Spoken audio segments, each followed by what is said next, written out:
Kitu gani? Kuhusu matokeo na kukosa kombe semaji? Kuhusu mashabiki wape neno la faraja. Sasa tumezungumza au hujasikia?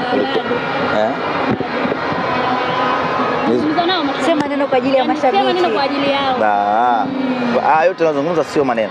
Ni maneno. Pia mchezo na namna ambavyo mnakikosi semaji.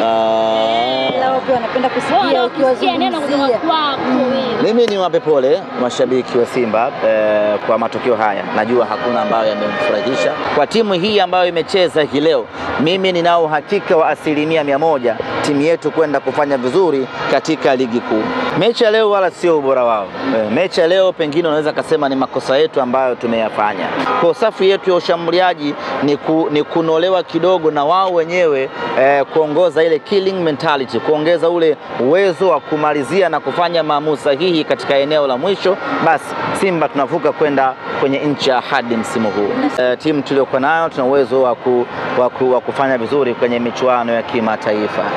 Timu hii ambayo imecheza leo, sioni mpinzani yoyote ambaye anaweza kumzuia Simba kwenda hatua ya makundi. Hakuna huyo mpinzani. Kwa hiyo sisi wala hatuna mashaka na kupoteza mechi leo, wala hakutupi unyonge wala wasiwasi. Timu tunayo. Mkienda kuangalia namna ambavyo tumecheza mchezo wa leo, kwa maana takwimu itawaonesha uhalisia tulikuwa kwenye ubora wa aina gani. Kwa sisi wala hatuna mashaka wala hatuna pressure, tulikuwa kwenye kiwango chetu bora, tumecheza vizuri leo. Nafasi ambazo tumekosa ndizo ambazo zimetufanya tuondoke kwa tofauti ya goli moja.